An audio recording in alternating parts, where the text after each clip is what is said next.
You have 4 lists, one of your most famous framework, what a founder should focus on. Do you want to talk about that? Because we are now talking about customer obsession. Do you want to talk about it? Like the list provided by the customers, and then you have the vision list. Okay. And it's a question like, people ask me like, how do you prioritize things on a product? Yeah. So it's especially in a startup when, you're always resource constrained. You have less engineers than what all the things you can build. Even in a larger company, it's the same thing in most of the times, but startups are even more. So prioritization is very important. So that article I wrote about the 4 list is like a framework that I like to use that has worked very well. Is like the one list, you have to maintain like 4 different lists. One is what are your customers asking for to be successful in what they bought from you.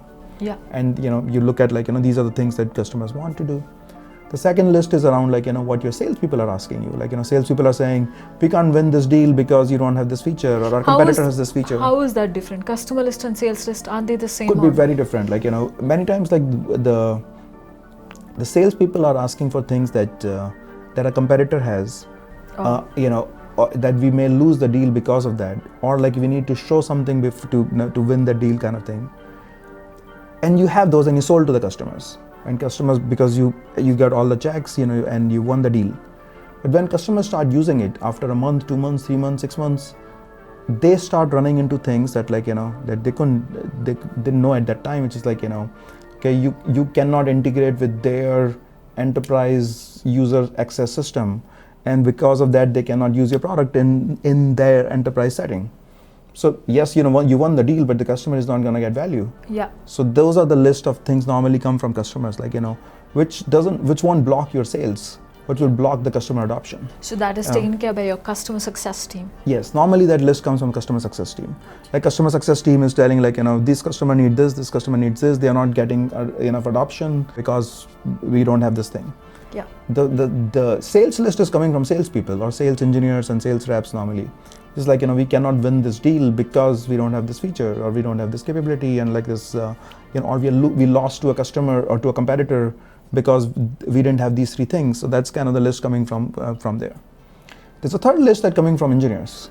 Yeah. Which is mostly like technical debt kind of thing. That we need to improve our architecture here, otherwise we're not going to scale, or we have this thing that we took a shortcut to ship something faster, but we need to go back and fix it in the right way, those kind of things, right? And there is always a list like of that.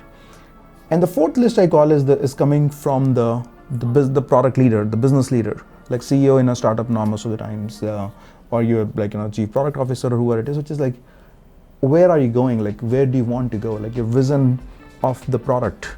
And you have to keep making progress on that too, like which is your customers are not asking for those things, and your salespeople are not asking for those in the deals, not engineers, but like that's you start from one part of your vision and then you have to keep building towards it, right? Which is what I observed. You moved across lanes. If you look at the last 2017 onwards, you've switched so many lanes. And that's like what Bezos did, right? He started selling books and then now he's in cloud and I won't say switching lanes, I would say expanding the lanes. Like, expanding the lanes. That we like, sometimes we'll say, can we juggle too many balls? It's like, to me, it's like, that's the wrong mindset. Like, it's not about juggling multiple balls. It's about driving multiple trains. Like, it's like, yes, no one can juggle more than 10, like a 3, 4, 5, 10 balls, but you can have 1,000 trains running at the same time. Yeah. Like, so when we think of like, multiple things, it's about system, like, and like, do we have independent drivers who can run 1,000 trains also, right? It's like, that's what I would say Amazon and Bezos did it extremely well. Like, one pizza team, 2 pizza teams, these are people who are responsible, accountable, building different things. That's why they got from selling books to selling everything else, like, Amazing. And these are all running in parallel, like, that's it.